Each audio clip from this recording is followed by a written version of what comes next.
తస్మాభ్యాసేతు మిథునం చరంతమనపాయినం దదర్శ భగవాన్స్తత్ర క్రౌంచయో చారు నిస్వనం. నీటి ఒడ్డున, సముద్రపు ఒడ్డున దక్షిణ తీరంలో ఒకదాని వెంట ఒకటి కామమోహితులై ఒకదాని వెంట ఒకటి తిరుగుతూ కామమే జీవిత పరమావధిగా తిరుగుతున్నటువంటి మగపక్షి, దానిని అనువర్తిస్తున్న ఆడపక్షిని భగవానుడు చూశాడు. ఎవరివి? దక్షిణ సముద్ర తీరం దగ్గర ఉన్న కాంచనలంకని పరిపాలిస్తున్న రావణాసురుణ్ణి అనువర్తించిన మండోదరి, వాళ్ళిద్దరూ కలిసి జీవిస్తున్నటువంటి జీవనం. దీన్ని శ్రీ మహావిష్ణువు చూశారు. పాపము చేస్తూ కామమోహితుడై జీవితాన్ని గడుపుతున్నాడు. ఇప్పుడు తస్మాత్తు మిథునాదే కంపుమాంసం పాప నిశ్చయ జఘాన వైరి నిలయో నిషాదస్తస్య పశ్యతః. నిషాదుడైనటువంటి బోయవాడు ఆ ఎప్పుడూ కూడా పాప నిశ్చయం కలిగి కామోద్రేకంతో లోకం వెంట పడి ఆడవాళ్ళని చెరపట్టడమే ప్రధాన ధ్యేయంగా బతికేటటువంటి రావణాసురుణ్ణి చూశాడు. ఇప్పుడు నిషాదుడు చూశాడు. నిషాదుడు అంటే బోయవాడు. మరి నిషాదుడు విష్ణువు ఎలా అవుతారు? నిషీదంతి అత్ర సర్వాణి జగంతి ఇది నిషాద. ఈ లోకమంతా ఎవరిని ఆధారం చేసుకుని బతుకుతోందో, పుడుతోందో, పెరుగుతోందో, లయమవుతోందో వాడికి నిషాదుడు అని పేరు. ఆయన విష్ణువు. కాబట్టి ఇప్పుడు విష్ణువు చూశారు. వీడు కామమోహితుడై పాపం చేస్తున్నాడు, పరస్త్రీలను చెరబడుతున్నాడు, ఇక వీడు ఉండడానికి వీల్లేదు. కాబట్టి ఇప్పుడు ఆయన బాణాన్ని విడిచిపెట్టారు. అంటే లోపల రామాయణం తిరుగుతోంది ఆయనకి. తం శోణిత పరీతాంగం వెష్టమానం మహీతలే. రామబాణం తగిలినటువంటి రావణాసురుడి 10 తలకాయలు నెత్తుటితో తడిసి నేల మీద పడిపోయాయి. భార్యాతు నిహతం దృష్ట్వారురావ కరుణాంగిరం. ఆ పడిపోయినటువంటి రావణుడి దేహం మీద పడి మండోదరి గుండెలు బాదుకుని ఏడుస్తోంది. ఈ సన్నివేశం ఆయన మనసులో కనపడింది. ఆ రావణుడు ఒకసారి మనసులో కనపడ్డాడు. రావణ అన్న మాట మెదిలింది ఆయన మనసులో. మెదలగానే నియుక్తాపతితాతే నద్విజేన సహచారిణ తామ్ర శీర్షేణ మత్తేన పత్రినా సహితేన వై తథాతుతం ద్విజం దృష్ట్వా నిషాదేన నిపాతితం ఋషేహి ధర్మాత్మనస్తస్యాకారుణ్యం సముపద్యత తతః కరుణవేదిత్వాత్తధర్మోయమితి ద్విజః నిశాం జరుదతీం క్రౌంచీం ఇదం వచనమబ్రవీత్. ఆ కింద పడిపోయినటువంటి రావణాసురుడి యొక్క శరీరాన్ని కౌగిలించుకొని ఏడుస్తున్నటువంటి మండోదరి యొక్క సన్నివేశం మనసులో కదలగానే పాపాత్ముడై పరస్త్రీలను చెరబట్టి వేదం చదువుకుని కూడా ధర్మాధర్మములు తెలిసి కూడా అధర్మాన్ని పాటించి ధర్మాన్ని విడిచిపెట్టి తాను అనుసరిస్తున్నది ధర్మమని బుకాయించి మరణించినటువంటి పరమ పాపాత్ముడైన ఈ రావణాసురుడి గురించిన తలంపు నా మదిలో కదలడం కూడా మహాపాపమే అని జుగుప్స కలిగినటువంటి మహర్షి అంతటి పాపాత్ముడైన రావణుణ్ణి పడగొట్టినటువంటి రామచంద్రమూర్తిని మనసులో దర్శనం చేసి మానిషాధ ప్రతిష్టాత్తం మగమ శాశ్వతీ సమాహ యత్కౌంచ విధునాదే కన్నవదీహి కామమోహితం.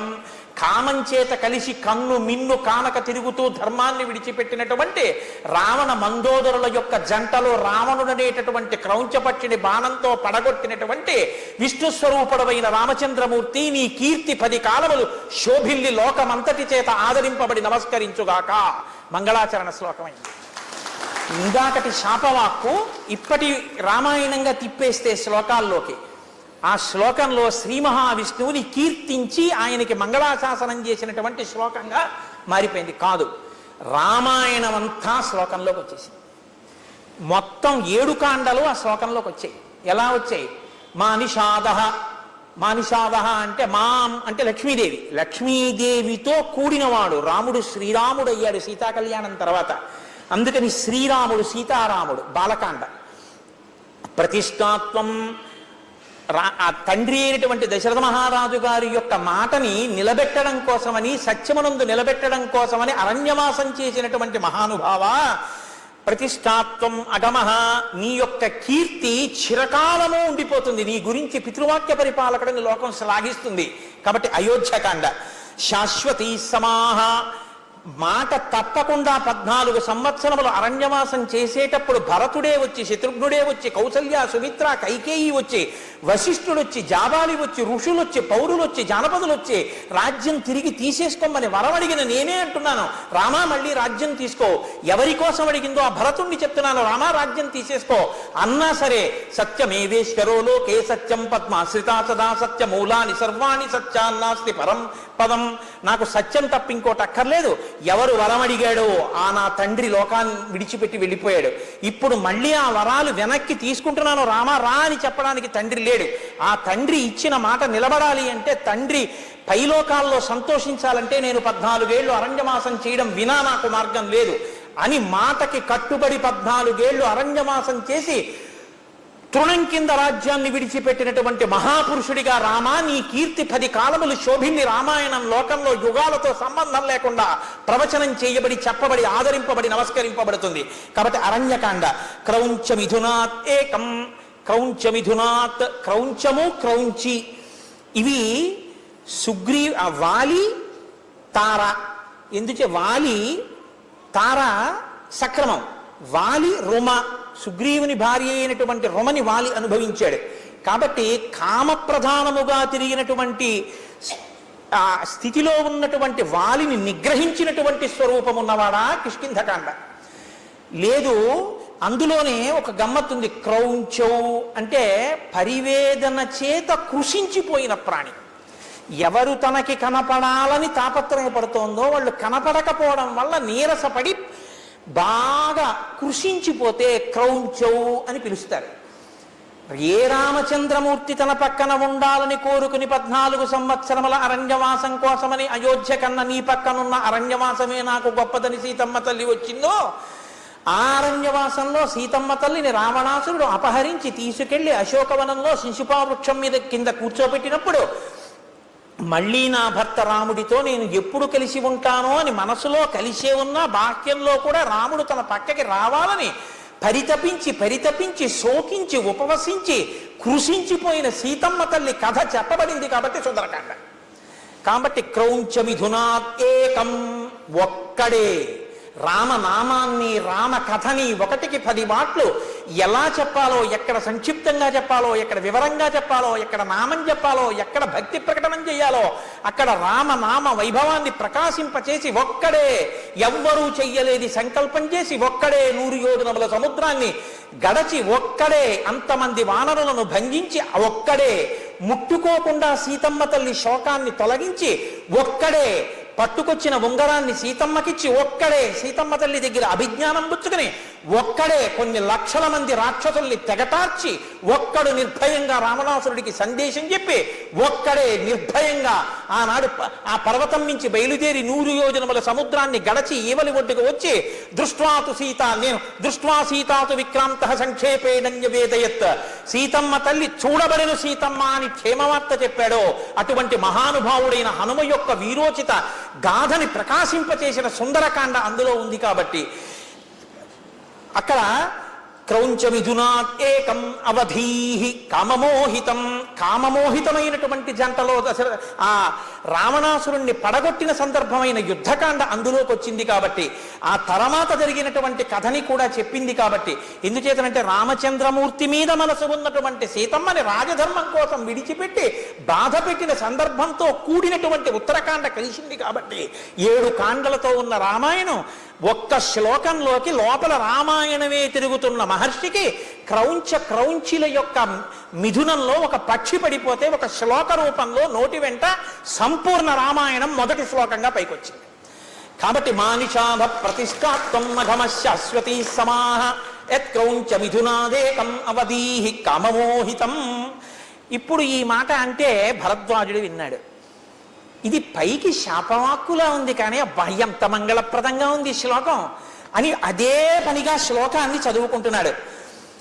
ఇది చదువుకుంటూ ఇద్దరూ కలిసి బయలుదేరి వెళ్ళిపోతున్నారు. వెళ్ళిపోయిన తర్వాత ఇద్దరు ఆశ్రమానికి వెళ్ళారు. ఆశ్రమానికి వెళ్ళి కూర్చున్న తర్వాత కూడా మహర్షి మనసులో ఆ శ్లోకమే తిరుగుతోంది. అదేంటది శాపవాక్ అయితే నోటి వెంట అన్ని మాటలు రాకూడదుగా, ఇన్ని మాటలు తిరుగుతోంది ఏమిటి?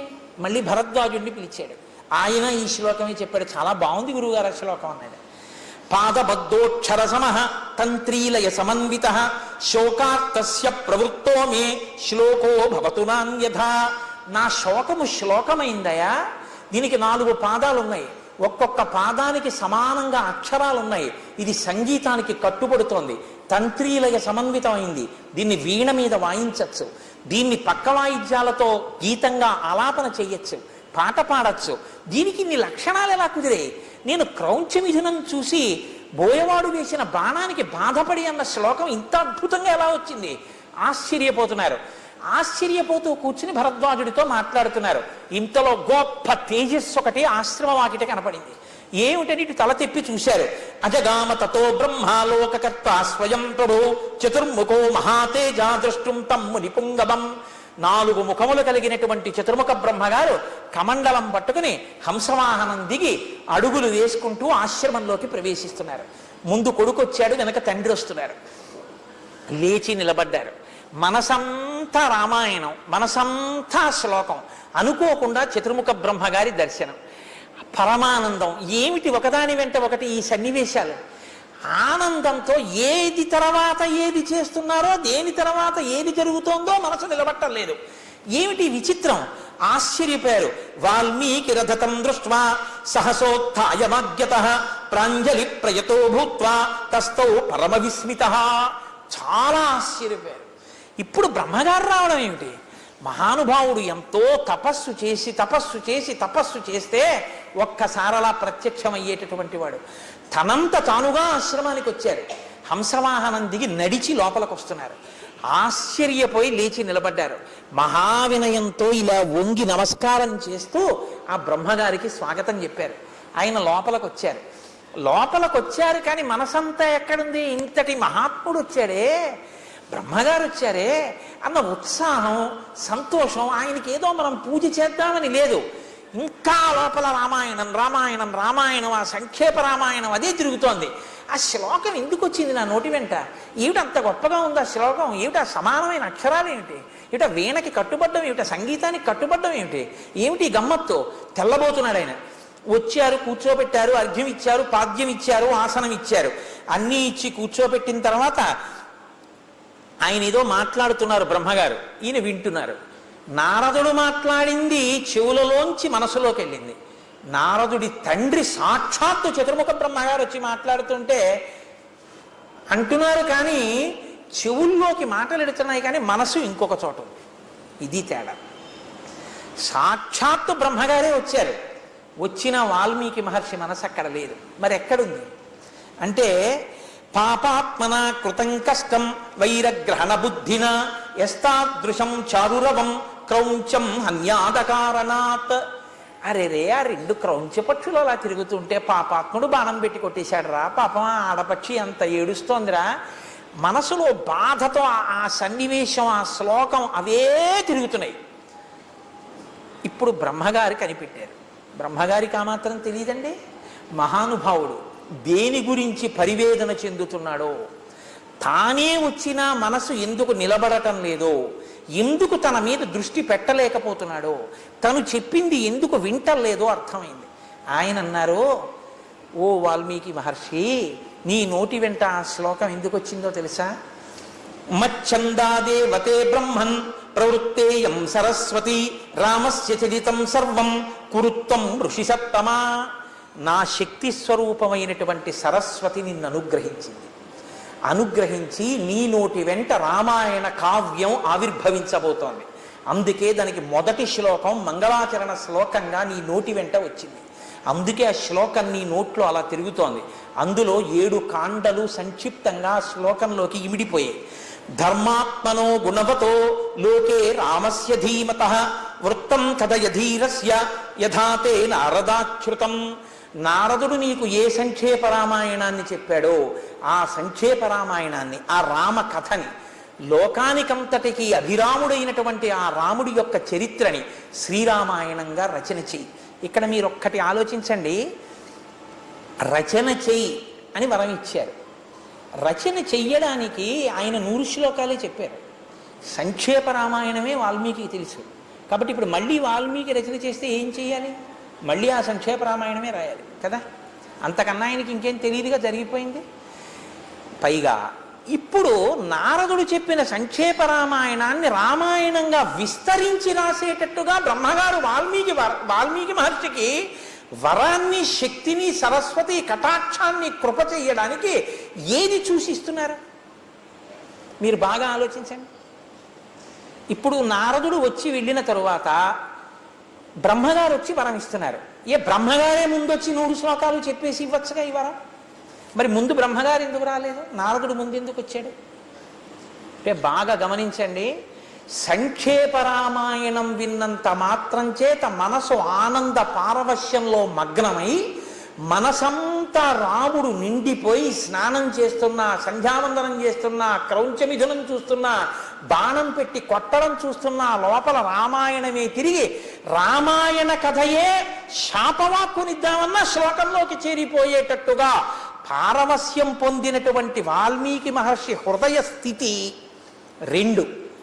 అంతటి కారుణ్యమూర్తి అయినటువంటి వాల్మీకి హృదయం అంటే రామాయణం చెప్పడానికి, రామాయణం రచించడానికి ఉండవలసిన లక్షణం ఏదై ఉండాలి? కేవలము సరస్వతీ కటాక్షం ఉంటే సరిపోదు, కేవలము శ్లోకాలు చెప్పగలిగితే సరిపోదు. ఏది ఉండాలి? లోకము యొక్క బాధని చూసి తన బాధగా బాధపడగలిగినంత అమృత హృదయం ఉండాలి. అంత సున్నిత మనస్కుడై ఉండాలి. అంత సున్నిత మనస్కుడు వాల్మీకియేనా పరీక్ష పెట్టి చూశారు క్రౌంచమిథునంతో. ఆ పరీక్షలో నెగ్గారు వాల్మీకి మహర్షి. ఒక పక్షి కోసం అంత పరితపిస్తున్నాడు ఆయన. ఇంతటి సున్నిత మనస్కుడు కాబట్టి ఈయనే రామాయణ రచనకి అర్హుడు. ఇప్పుడు వరమిస్తున్నారు. బ్రహ్మగారు అన్నారు, రహస్యంచ ప్రకాశంచ యదృత్తం తస్య ధీమతః రామస్య సహ సౌమిత్రే రాక్షసానంచ సర్వశః. నాయనా, నీకు వరం ఇస్తున్నాను. నువ్వు ఆచమనం చేసి కళ్ళు మూసు కూర్చుంటే రహస్యంచ ప్రకాశంచ, రామాయణంలో పాత్రలు తమ మనసులలో ఏమనుకున్నాయో కూడా నీకు అర్థమైపోతుంది. రామాయణంలో పాత్రలు ఎక్కడెక్కడ ఎలా ప్రవర్తించాయో, ఇది చూడవచ్చా ఇది చూడకూడదా అని ఉండదు. నీకు కనపడని సన్నివేశం ఇది ఉండదు లోకంలో. నీకు రామాయణంలో ప్రతి చిన్న విషయం నీ మనసుకి దృగ్గోచరం అవుతుంది. ఆ పాత్రల మనసులు కూడా నీకు అర్థమైపోతాయి. అలా నువ్వు రచన చెయ్యగలవు. వైదేహ్యాశ్చైవ యద్వృత్తం ప్రకాశం యదివారః తచ్చాప్య విదితం సర్వం విదితం తే భవిష్యతి. నువ్వు సీతమ్మ తల్లి హృదయంలో ఉన్నటువంటి భావనలను, రాక్షసుల మనస్సుల్లో ఉన్న భావనలను అన్నిటినీ అర్థం చేసుకుని రామాయణ రచన చేస్తావు. నతే వాగన్ నృతా కావ్యే కాచిదత్ర భవిష్యతి కురు రామ కథాం పుణ్యాం శ్లోకబద్ధాం మనోరమాం. నాయనా, నువ్వు ఇప్పుడు శ్లోకబద్ధం చేసి నువ్వు ఈ శ్రీరామాయణ కావ్యాన్నంతటినీ నిర్మించు. నా శక్తి అయిన సరస్వతి అనుగ్రహం నీకు కలిగేటట్టుగా నీకు నేను వరమిస్తున్నాను. యావత్ స్థాస్యంతి గిరయః సరితశ్చ మహీతలే తావద్ రామాయణ కథ లోకేషు ప్రచరిష్యతి. ఎంతకాలం ఈ పర్వతాలుంటాయో, ఎంతకాలం నదులు ప్రవహిస్తాయో అంతకాలం నువ్వు రచన చేసినటువంటి రామాయణం ఈ లోకాలన్నింటిలోనూ చెప్పబడుతుంది.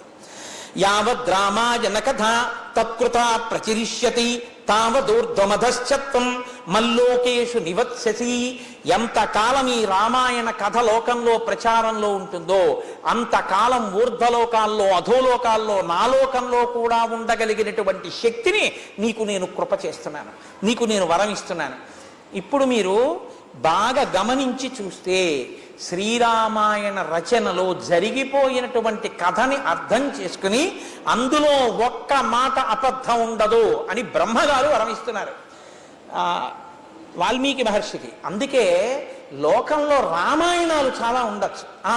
ఏదో రామాయణం చెప్పాడండి అంటారు. అందుకే ఎన్నో రామాయణాలు ఉండొచ్చు. కానీ మీకు ఎప్పుడైనా అసలు ఏది సత్యం, ఇందులో ఈ సన్నివేశం, ఈ రచన కరెక్టా, ఇది సత్యమా అని మీకు రెండిటిలో అనుమానం వస్తే మీరు ప్రమాణంగా తీసుకోవలసిన రామాయణం ఒక్క వాల్మీకి రామాయణమే.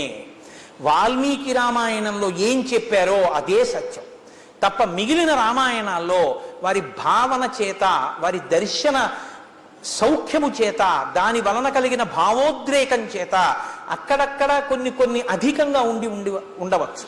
కానీ పరమసత్యం మాత్రం జరిగిన రామకథ మాత్రం యథాతథం ఒక్క వాల్మీకి రచించినటువంటి రామాయణం.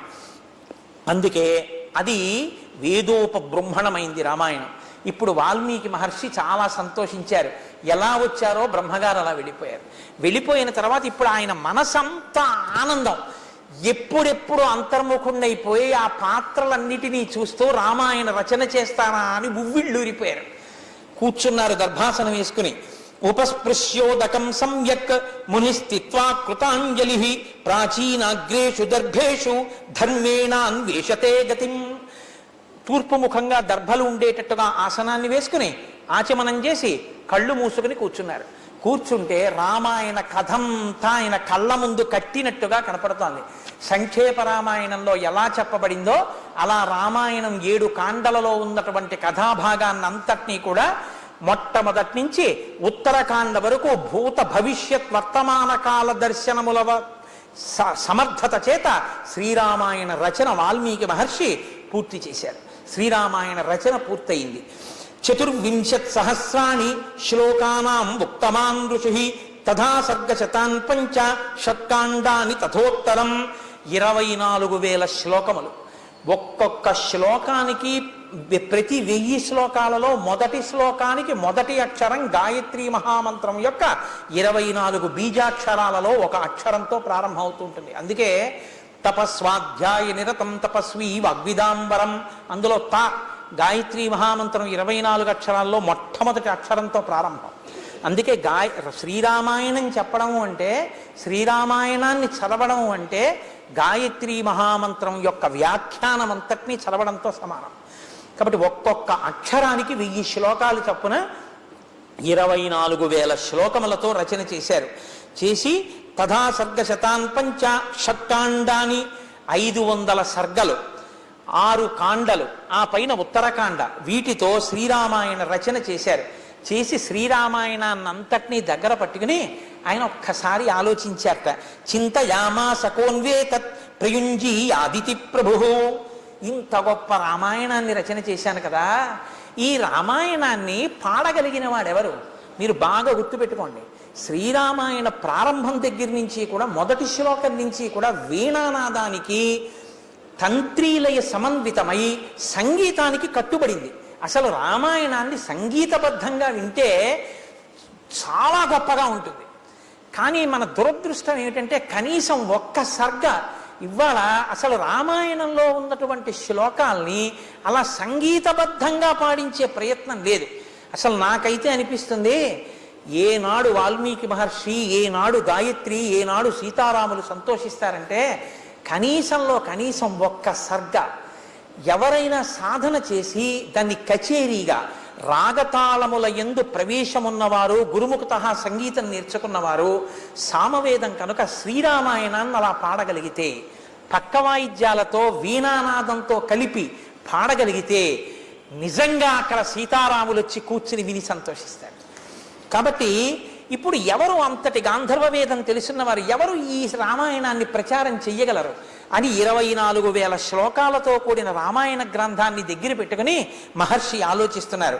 ఆలోచిస్తుంటే తస్య చింతయమానస్య మహర్షేర్ భావితాత్మనః అగృహ్ణీతాం తతపాదౌ మునివేశౌ కుశీలవౌ. కుశీలవౌ, మనం లవ కుశులు అంటూ ఉంటాం. కుశీలవౌ ఎందుకంటే ఒక గమ్మత్తు ఉంది. ఉత్తరాఖండలో ఒక విషయాన్ని చెప్తారు. సీతమ్మ తల్లికి అర్ధరాత్రి వేళ 2 మగపిల్లలు పుట్టారన్నారు. 2 మగపిల్లలు పుడితే భూత ప్రేత పిశాచాదులు పసిపిల్లలకి ఆపద కల్పిస్తాయి. అందుకని మహర్షిని వచ్చి రక్ష పెట్టమన్నారు. రక్ష పెట్టమంటే మహర్షి లోపలికి వెళ్ళి దర్భల్ని చేత్తో పట్టుకుని దర్భల యొక్క పైభాగాన్ని కౌశలంతో తెంపారు. పై ముక్కలు తెంపి చేత్తో పట్టుకుని మంత్రాన్ని అభిమంత్రించి పిల్లల జోలికి ఎటువంటి భూతగ్రహాలు రాకుండా అక్కడ పురటాలు పసిపిల్లలతో ఉండగా ఎంత మహర్షి అయినా దగ్గరికి వెళ్ళరు కనుక వృద్ధ స్త్రీలను పిలిచి దర్భల యొక్క పైభాగంతో రక్ష పెట్టాలంటే కవల పిల్లల్లో పెద్దవాడికి పైభాగంతో రక్ష పెట్టాలి. అందుకని పైన ఉన్న ముక్కల్ని వృద్ధ స్త్రీలకిచ్చి రక్ష పెట్టమన్నారు. దర్భల యొక్క పైభాగములతో రక్ష పెట్టబడ్డవాడు పెద్దవాడు కనుక కుశుడు అని పిలిచారు ఆయన. కుశీ లవ, దర్భల యొక్క కింది ముక్కల్ని లవములని పిలుస్తారు. ఈ లవములను చేతిలో పెట్టుకుని అభిమంత్రించి వృద్ధ స్త్రీలకు ఇచ్చినప్పుడు మొదటివాడి తర్వాత పుట్టినవాడికి రక్ష పెట్టారు. అందుకని దర్భల యొక్క కింది ముక్కలు చేత్తో పట్టుకుని ఎవరికి రక్ష పెట్టారో వాడు రెండోవాడు. లవముల చేత రక్ష పెట్టబడ్డాడు కాబట్టి ఆయన లవుడు అయ్యాడు. కుశీ లవ. ఈ రామాయణాన్ని ఎవరు గానం చేస్తారు అని మహర్షి ఆలోచిస్తుంటే అసలు రామాయణ కథా నాయిక అయిన నా తల్లి సీతమ్మ తల్లి ఆ ఆశ్రమంలో వాల్మీకి మహర్షిని తరింప చేయడానికి రామాయణ ప్రచారానికి తానే శిష్యుల్ని కూడా సిద్ధం చేసి ఇచ్చింది. మునివేషాల్లో ఉన్నటువంటి ఆ పిల్లలిద్దరూ వచ్చి కళ్ళు మూసుకుని రామాయణం ఎవరు ప్రచారం చేస్తారని ఆలోచిస్తున్న మహర్షిని తమ చిన్ని చిన్ని చేతులతో ఆయన పాదాలు రెండూ పట్టుకుని నమస్కారం చేశారు. కళ్ళు విప్పి చూశారు మహర్షి. ఎదురుగుండా కుశలవులు కనపడ్డారు. ఆయన అనుకున్నారు, ఓ నా తల్లి రామాయణ ప్రచారానికి కావలసిన శిష్యుల్ని కూడా నాకు ఇచ్చేసింది. ఇది ఆయన మనసులో ఆనందం. అందుకని ఆయన అన్నారు, కావ్యం రామాయణం కృత్స్నం సీతాయాశ్చరితం మహత్ పౌలశ్చవధమిత్యేవ చకార చరితం వ్రతః. శిష్యుల్ని చూసి సంతోషంతో చెప్తున్నారు, నాయనా రామాయణ రచన చేశాను రా, ఇది ఆది కావ్యం. ఈ రామాయణాన్ని మీరు గానం చెయ్యాలి ప్రతి చోట. ఈ రామాయణానికి నేను పెట్టుకున్న పేర్లు ఏమిటో తెలుసా? కావ్యం రామాయణం కృత్స్నం. ఎన్ని విహిత కర్మలు చెయ్యాలో అన్ని విహిత కర్మలు చేసిన వాల్మీకి మహర్షి, కర్మనిష్ఠుడైన వాల్మీకి మహర్షి, పరమజ్ఞాని అయిన వాల్మీకి మహర్షి, గొప్ప తపస్వి అయిన వాల్మీకి మహర్షి, వాక్య విశారదుడైన వాల్మీకి మహర్షి, నారదుడు బ్రహ్మ యొక్క అనుగ్రహాన్ని పొందినటువంటి వాల్మీకి మహర్షి, అద్భుతమైన వరప్రసాది అయినటువంటి వాల్మీకి మహర్షి రచన చేసినటువంటి శ్రీరామాయణాన్ని నేను పెట్టుకున్న పేర్లు ఇవి అని చెప్పుకుంటున్నారు సంతోషంతో. వీళ్ళు నా బిడ్డలు అని పరిచయం చేసినప్పుడు తండ్రి ఎలా పొంగిపోతాడో, వీళ్ళు నా శిష్యులు అని పరిచయం చేసినప్పుడు గురువు ఎలా పొంగిపోతాడో, తాను రచన చేసిన ఆది కావ్యం, యుగాలతో సంబంధం లేకుండా మనుష్య జాతిని ఉద్ధరించగలిగిన ఆది కావ్యం. అటువంటి కావ్యానికి పేరు పరిచయం చేస్తున్నారు. కృత్స్నం కావ్యం రామాయణం కృత్స్నం సీతాయాశ్చరితం మహత్. దీనికి రామాయణం అని పేరు పెట్టాను రా అన్నారు మొదట. రామాయణం అంటే రామస్య ఆయనం, రామాయాహ ఆయనం. అందులోనే ఇద్దరు ఉన్నారు. రామస్య ఆయనం, రాముని యొక్క నడక. ఆయనం అంటే కదలికలు. ఎవరి మీద ఆధారపడి అన్నీ కదులుతాయో అది రామాయణం. ఎవరి మీద ఆధారపడి కదులుతాయి? రాముడి మీద ఆధారపడి కదులుతుంది కథంతా. ఒక్కొక్క చోట రాముడు కనపడడు, కానీ రాముడి పేరు చెప్పి కథంతా నడుస్తుంటుంది. సుందరకాండలో రాముడు కనపడ్డాడు, కానీ రామనామం రామ కథ 1కి 10 మార్లు వినపడుతుంటుంది. రామ కథ మృత సంజీవని, చచ్చిపోయేవాడిని బతికిస్తుంది రామకథ. అటువంటి రామకథతో నిండిపోయింది. కాబట్టి రామాయణం కాదు. ఆయనం అంటే కదలిక. కదలిక అంటే నేను కదలాలనుకోండి, నా 2 కాళ్ళతో కదులుతాను. ఒక కాలు తీసి ముందు పెట్టి ఆ కాలు మీద నా శరీరపు బరువుని ఉంచుకుని 2వ కాలు పైకెత్తి ముందుకు తెచ్చి వేసి మళ్ళీ 2వ కాలు పైకెత్తి మొదటి కాలు మీద బరువు ఉంచి 2వ కాలు ముందుకు వేస్తే అలా కదులుతున్నటువంటి పాదముల వలన నా శరీరము కదిలి ముందుకి వెడితే ఆయనం కదలిక అంటారు. కదలికకి 2 కాళ్ళు ఉండాలి. 2 కాళ్ళు ఉంటే కదులుతాం. 2 కాళ్ళు పెట్టుకుని మనం కదిలితే రాముడు కూడా 2 కాళ్ళు పెట్టుకు కదిలాడు. బాహ్యంలో ఉన్న కాళ్ళు కావు, ఒకటి సత్యము, ఒకటి ధర్మము. ఒక కాలు తీసివేస్తే సత్యం, 2వ కాలు ధర్మం. ధర్మం మీద నిలబడితే సత్యంతో నిలబడతాడు, సత్యాన్ని పైకెత్తితే ధర్మం మీద నిలబడతాడు. సత్యధర్మములను అనుష్ఠించి నడిచి ధర్మానికి మారు రూపుయై రామో విగ్రహవాన్ ధర్మ అనిపించుకుని ఈ లోకానికి ధర్మస్వరూపాన్ని తన ప్రవర్తన చేత నిరూపించి నిర్వచించిన మహాపురుషుడు కనుక, రాముని యొక్క కదలికలు చెప్పిన కథ కనుక కావ్యం రామాయణం కృత్స్నం సీతాయాశ్చరితం మహత్. ఇది సీతమ్మ తల్లి యొక్క చరిత్ర చెప్పాను అన్నారు. ఏమి? రామస్య ఆయనం, అలాగే రామాయాహ ఆయనం. రామా అంటే సీతమ్మ తల్లి, రామ అంటే రాముడు, రామా అంటే సీతమ్మ. ఇద్దరు పేర్లు ఒదిగిపోయారు. అసలు ఎప్పుడు అంతే. జగతపితరౌ వందే పార్వతీ పరమేశ్వరవు. వాళ్ళు ఎప్పుడు ఒకరిలో ఒకరు కలిసిపోయి ఉంటారు. ఆయన శర్వుడైతే ఆవిడ శర్వాణి, ఆయన రుద్రుడైతే ఆవిడ రుద్రాణి, ఆయన భవుడైతే ఆవిడ భవాని, ఆయన శివుడైతే ఆవిడ శివాని, ఆయన రాముడైతే ఆవిడ సీతమ్మ. పేర్లు కలిసిపోతాయి, తత్వాలు కలిసిపోతాయి. పాలలో పంచదార కలిసిపోయినట్టు కలిసిపోయేటటువంటి తత్వం ఉన్నటువంటి స్వరూపాలు. మరి రామకథ అంటే సీతమ్మ కథేగా. మళ్ళీ సీతాయాశ్చరితం మహత్ అని ఎందుకనాలి అంటే ఒక పెద్ద రహస్యం ఒకటి ఉంది.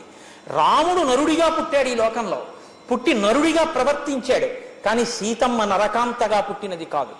మనం ప్రాణి యొక్క పుట్టుక ఏ జాతికి చెందినది అన్నది నిర్ణయించేటప్పుడు ఆ ప్రాణి పుట్టుకను ఆధారం చేసుకుని చెప్తాం. ఒక కుక్కకి పుడితే కుక్క అంటాం, ఒక నక్కకి పుడితే నక్క అంటాం, మనిషికి పుడితే మనిషి అంటాం. అసలు పుట్టుకే లేకపోతే అసలు పుట్టుకే లేనిది ఈ ఈ భూప్రపంచంలో ఉన్నటువంటి జరాయుజ అండజ స్వేదజ ఉద్భుజములలోకి రాదు. మరి ఎవరై ఉండాలి? ఆమె ఖచ్చితంగా దేవకాంత అయి ఉండాలి. ఇప్పుడు ఎవరు? సీతమ్మ. సీతమ్మ అయోనిజ. ఆమె ఒక తల్లికి తండ్రికి గర్భవాసం చేయడం చేత పుట్టిన తల్లి కాదు, అయోనిజగా నాగటి చాలుకు దొరికింది. తనకి తాను పేరు పెట్టుకుంది. సీత అన్న పేరు జనకుడు పెట్టలేదు, తానే పెట్టుకుంది. తనకి తాను పెట్టుకుని జనకుణ్ణి ఉద్ధరించడానికి, జనకుడికి కీర్తినివ్వడానికి దొరికింది కాబట్టి జానకి అని ప్రఖ్యాతి వహించింది. అటువంటి సీతమ్మ నరకాంత కాదు, కానీ నరుణ్ణి వివాహం చేసుకుని నరకాంతగా ప్రవర్తించింది. మహాపతివ్రతగా నిలబడింది. ఒక మహాపతివ్రతగా నిలబడినటువంటి నరకాంత ఎంత తపస్సు చేసిన వాడైనా, ఎంత గొప్పవాడైనా, ధర్మం తప్పినవాడైతే తాను పాతివ్రత్యంతో నిలబడగలిగితే 10 తలలున్న రావణుణ్ణైనా ఎలా పడగొట్టగలదో నిరూపించింది సుందరకాండలో తల్లి. కాబట్టి సీతమ్మ తల్లి యొక్క చరిత్ర, పుట్టవలసిన అవసరం లేని తల్లి అయోనిజగా పుట్టి నరకాంతగా నటించి రాముడి భార్యగా సీతమ్మగా ఒక నరకాంత యొక్క ధర్మాన్ని లోకానికి నిరూపించి చూపించి రావణ సంహారంలో భర్తకి తోడ్పడి రాముడి యొక్క ప్రఖ్యాతికి సీతమ్మ కారణమైంది. మీకు ఒక్క సందర్భం చెప్తాను. శబర్మతి ఆశ్రమంలో గాంధీజీ తరచు చెప్తుండేవారి ఈ విషయాన్ని. రావణాసురుడు సీతమ్మ తల్లిని రామలక్ష్మణులు లేనప్పుడు అపహరించి తీసుకుని వెళ్లి లంకాపట్టణంలో అశోకవనంలో శిశుపావృక్షం కింద బంధించి ఉంచినప్పుడు హనుమ వెళ్ళి, అమ్మా నిన్ను తీసుకెళ్లి నేను మళ్ళీ రామచంద్రమూర్తి యొక్క పాదార విందముల యందు సమర్పించి కృతకృత్యుడనవుతాను తల్లి, వచ్చి నా భుజాల మీద కూర్చో అని అడిగినప్పుడు సీతమ్మ తల్లి ఎగిరి గంతేసి ఆయన భుజముల మీద కూర్చుని వెళ్ళిపోయి ఉంటే రాముడి కీర్తి ఇవాళ ఇలా ఉండేదా? మనం రామాయణం చెప్పుకుని ఉండేవారు. ఆవిడొక్క మాట అంది, నువ్వే కాదయా పుత్రసౌడవైనా సరే రాముడే రావాలి, నన్ను తీసుకెళ్ళాలి తప్ప పరపురుషుడని తెలిసి ముట్టుకుని నేను మాత్రం వెనక్కి రాను. రాముడే వచ్చి నన్ను తీసుకెళ్ళాలి, రాముడే రావణ సంహారం చెయ్యాలి. ఆ తల్లి రాముని యందు అంత గొప్ప ప్రేమ ప్రకటనం చేసి పాతివ్రత్యాన్ని నిరూపించుకుని నిలబడింది కనుక ఇప్పటికీ లోకంలో ఓర్పు అంటే మా అమ్మ సీతమ్మే, మాట అంటే మా అమ్మ సీతమ్మే, చిరునవ్వు అంటే మా అమ్మ సీతమ్మే, లావణ్యం అంటే మా అమ్మ సీతమ్మే, అనువర్తించడం అంటే మా అమ్మ సీతమ్మే, బిడ్డల్ని గారాబంగా చూడడం అంటే మా అమ్మ సీతమ్మే, ఒక కోడలంటే మా అమ్మ సీతమ్మే, ఒక కూతురంటే మా అమ్మ సీతమ్మే. వాల్మీకి కావ్యానికి కథానాయికయ్యి అపారమైన కీర్తి గణించి ఇప్పటికీ లోకంలో లక్ష్మి అంటారు, రుక్మిణి అంటారు, జాంబవతి అంటారు. సీత అని మాత్రం ఎవరనరు, సీతమ్మ అంటారు. పక్కన అమ్మతనాన్ని పేరులో కూడా చేర్చుకునేటట్టుగా రాశీభూతమైన కారుణ్య స్వరూపంగా ఈ లోకంలో ప్రకాశించినటువంటి తల్లి యొక్క చరిత్ర నేను చెప్పానన్న ఆనందాన్ని చెప్పకుండా ఉండలేక ఆ తల్లి ఈ ఆశ్రమంలో వచ్చి ఉండబట్టి కదా రామాయణం చెప్పే అదృష్టం నాకు దొరికింది. ఇది ప్రచారం చేయడానికి నాకు శిష్యుల్ని కూడా ఇచ్చింది నా తల్లి.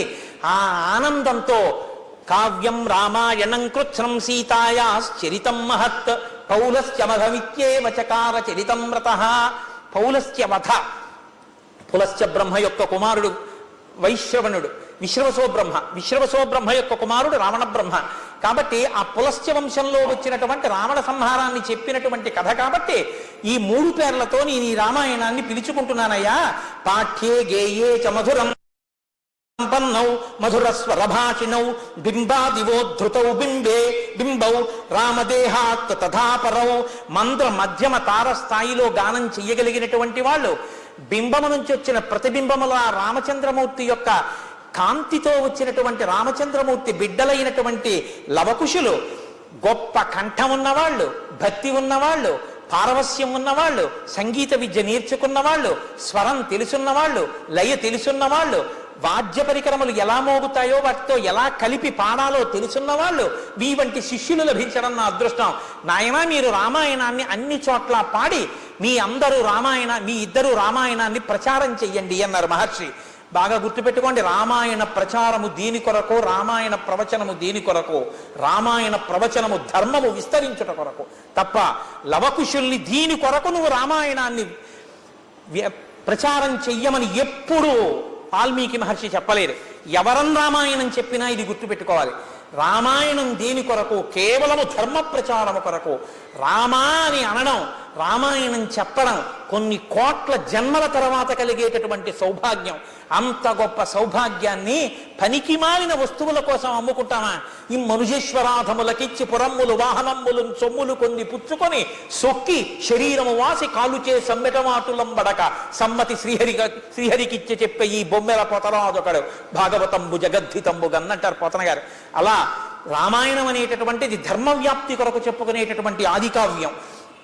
కాబట్టి ఈ రామాయణాన్ని మొదట ఎక్కడ గానం చేశారంటే లవకుశులు ఆశ్రమంలో చుట్టూ ఉన్నటువంటి మునుల మధ్యలో గానం చేశారు. వాళ్ళందరూ విన్నారు, ఎంత తన్మయత్వాన్నో పొందేశారు. ఇప్పుడు ఇంత తన్మయత్వం పొందినటువంటి మునులు ఆ ఆనందం ఆగలేదు. ఏదో ఒకటి పిల్లలకి బహుమానం ఇవ్వాలి, అపారమైన సంతోషం కలిగిందనుకోండి, ఏదో బహుమానం ఇవ్వాలి, ఇవ్వకుండా ఉండలేరు. ఏమి ఇస్తారు వాళ్ళు? కాబట్టి వాళ్ళు ఏం చేశారట, ప్రీథక్ కశ్చిన్ మునిస్తాభ్యాం సంస్థిత కలశం దదౌ. ఒక ఆయన గబగబా తన దగ్గర ఉన్న కలశ తీసి చేతిలో పెట్టాట. నాయన ఈ కలశ పాత్రతోటి సంధ్యావందనం చేసుకోరా అని కలశ చేతిలో పెట్టేసేట. ఇంకో ఆయన ప్రసన్నోవల్ కలం కశ్చిత్. ఒక ఆయన గబగబా తాను కట్టుకునేటటువంటి ఆ మునివల్కాలు ఉంటాయే ఆ బట్టలు ఓ జత తీసి, ఒరే నాయన ఈ బట్టలు కట్టుకోండిరా అని ఇచ్చేసేట. దదౌతాఖ్యాం మహాయశాహ. ఒక ఆయన కృష్ణాజనం ఇచ్చేసేట, ఒక ఆయన మేఖల ఇచ్చేట, ఒక ఆయన మౌంజి ఇచ్చేట. బ్రహ్మచారులకు కావలసినటువంటి వస్తువులన్నీ, అంటే ఏనుగులు గుర్రాలు ఇవ్వకూడదు. గొడుగో జన్నిదమో కమండలమో నాకున్ ముంజియో దండమో వడుగేనెక్కడ కరుల్ వామాక్షుల శ్వంబులెక్కడ నిత్యోచిత కర్మమెక్కడ మదాకాంక్షితంబైన మూడడుగులు త్రోవయ మెరగిచ్చుటది బ్రహ్మాండంబు నాపాలికిన్నంటాడు వామనమూర్తి. బలిచక్రవర్తి దగ్గరికి వచ్చి బ్రహ్మచారి ఆశ్రమణీయం ప్రకారం తనక పనికి వచ్చేదే పుచ్చుకోవాలి. కాబట్టి ఒక ఆయన దండం ఇచ్చాడు, ఒక ఆయన మౌంజి ఇచ్చాడు, ఒక ఆయన మేఖలా ఇచ్చాడు, ఒక ఆయన వల్కములు ఇచ్చాడు, ఒక ఆయన కలశపాత్ర ఇచ్చాడు, ఒక ఆయన యజ్ఞోపవీతం ఇచ్చాడు. వాళ్ళందరూ పొంగిపోయి వాళ్ళందరూ అన్నారు, ఆశ్చర్యమిదమాఖ్యానం మునినా సంప్రకీర్తితం పరం కవీనామాధారం సమాప్తం చ యథాక్రమం అభిగీతమిదం గీతం సర్వగీతేషు కోవిదౌ ఆయుష్యం పుష్టిజనకం సర్వశ్రుతి మనోహరం. ఏమి ఆశ్చర్యకరమైన వ్యాఖ్యానం రానాయన, అద్భుతం రామాయణం, ఆపాత మధురం, అధికావ్యం. రాబోయేటటువంటి తరాలలో కవులందరికీ శ్రీరామాయణం ఆదర్శం అవుతుంది. ఈ రామాయణం ఎక్కడ చెప్తారో ఎక్కడ చదువుతారో అక్కడక్కడల్లా ఆయుష్యం అపమృత్యు దోషం పోయి పూర్ణమైనటువంటి ఆయుష్ కలుగుతుంది. సమస్తమైనటువంటి వేదముల యొక్క సారాంశము ఈ రామాయణంలోకి వచ్చింది. ప్రశస్యమానౌ సర్వత్ర కదాచిత్ తత్ర గాయకౌ రథ్యాసురాజమార్గేషు దదర్శ భరతగ్రజ. రాజమార్గాలలో రాజవీధులలో పెద్ద పెద్ద కూడళ్లలో నిలబడి లవకుశులిద్దరూ ఆ శ్రీరామాయణ గానం చేస్తుండేవారు. ఎక్కడ చూసినా అందరూ ఆ రామాయణం విని పొంగిపోతున్నారు. ఒకానొకనాడు భరతాగ్రజుడే చూశాడు. ఎవరు భరతాగ్రజుడు? రామచంద్రమూర్తి చూశారు. అబ్బా ఏమి రామాయణం, ఏమి రామాయణం, పిల్లలిద్దరూ ఎంత బాగా పాడుతున్నారు. ఆయనకి తెలుసా తన పిల్లలేనని? తెలియదు. ఎంతో పొంగిపోయారు. అంతఃపురానికి తీసుకెళ్లి కూర్చోపెట్టారు. భరతుణ్ణి, లక్ష్మణుణ్ణి, శత్రుఘ్నుణ్ణి, కౌసల్యని, సుమిత్రని, కైకేయిని, మంత్రుల్ని అందరినీ పిలిచారు. వినండి వినండి వినండి, వీళ్ళిద్దరూ పిల్లలు, వీళ్ళు రామాయణం పాడుతున్నారు. నేను అటుగా వస్తూ విన్నాను. పిల్లలు ఎంత మనోహరమైన కంఠాలతో పాడతారో వాళ్ళు పాడతారో, ఎవ్వరూ మాట్లాడకుండా వినండి అన్నారు. అందరూ వింటున్నారు. కుశలవులిద్దరూ గానం చేస్తున్నారు. రామచంద్రమూర్తి కన్నులు మూసుకుని తన కథ తాను వింటూ తనలో తాను రమిస్తున్నాడు. భగవంతుడే తన కథ తాను వింటూ తాను పొంగిపోయిన కథ రామకథ. అటువంటి అమృతధార అయినటువంటి రామకథా ప్రవచనాన్ని కుశలవులు శ్రీరామాయణంగా ప్రారంభం చేశారు. దాన్ని